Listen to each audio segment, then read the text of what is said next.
This year in the patient advocacy track at EHA, we actually had two very important sessions, and they were quite related. That's why I'm mentioning both of them at once.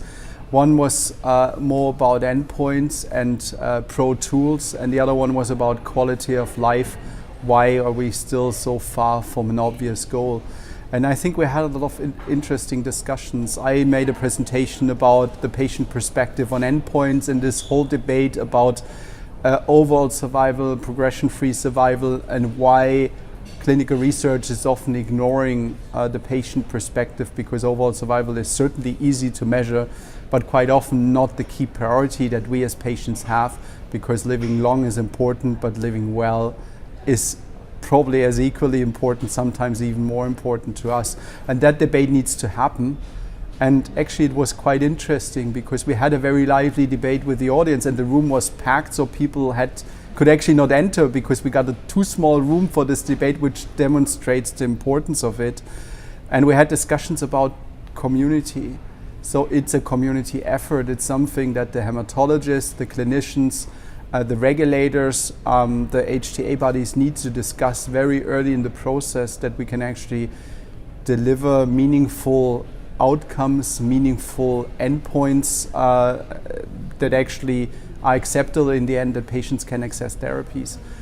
But also the sessions had other very relevant presentations about quality of life and the role of sexuality. We had a presentation about clinical perspectives on pro and also the use of electronic pro tools and so on. So we had a lot of very different perspectives on that, and everybody seemed to be very interested, so there's a lot to do.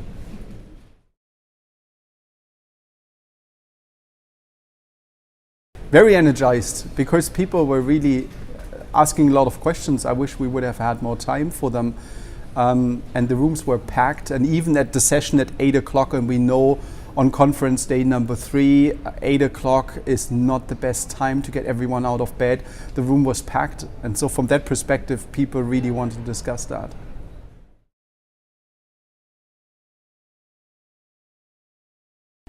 Well, sure. I mean, our interest is care, and the interest of physicians and clinicians is care too, but quite often we have different perspectives on priorities, because what is important to the clinical community is what needs to be clinically treated and what is probably clinically relevant, while for us it's the whole continuum of life that patients live with a hematological disease that matters, and that kind of dialogue needs to happen. That's why it's so important that we have about 75 patient advocates at this conference. If you think about 12,000 participants, it's still homeopathic, but it's quite effective because we're engaged all across the conference. We have a booth, we have 2 sessions, we have a training program for patient advocates, we have a capacity building meeting, and so on. So I think the dialogue is there, and we can see interest from all sides that this dialogue actually happens between clinicians and patient advocacy organizations.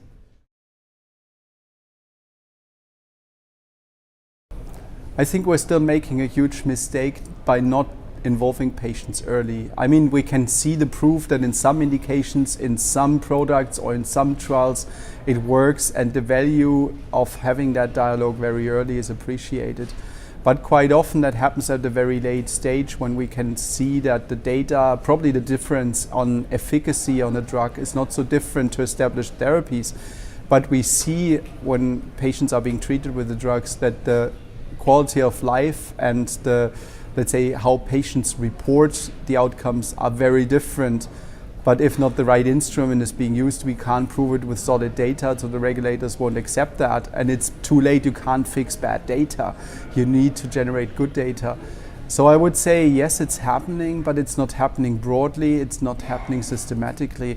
And that's where we want to go. But I think there's common consensus, more and more consensus, that this needs to happen. And if you see the discussions around early dialogue, when there's a conversation between, for example, industry, academia, regulators about the design of a study, I think there's growing consensus that patients should be part of that dialogue to actually agree on what will probably be the requirements when the data that is now being planned is actually being delivered and assessed in about 5 years' time. So we're ready for that.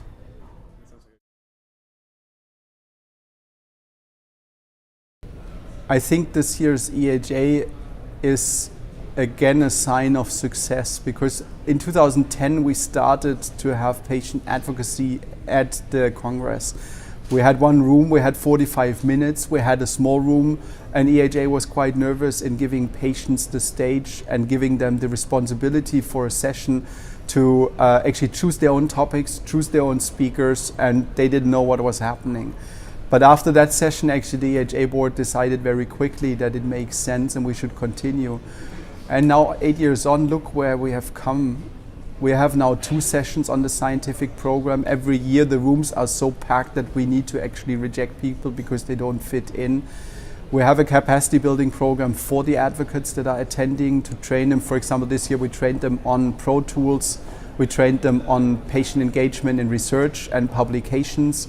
We trained them about EuroBloodNet, the European Reference Network, and we trained them about how to read scientific posters in a congress like that.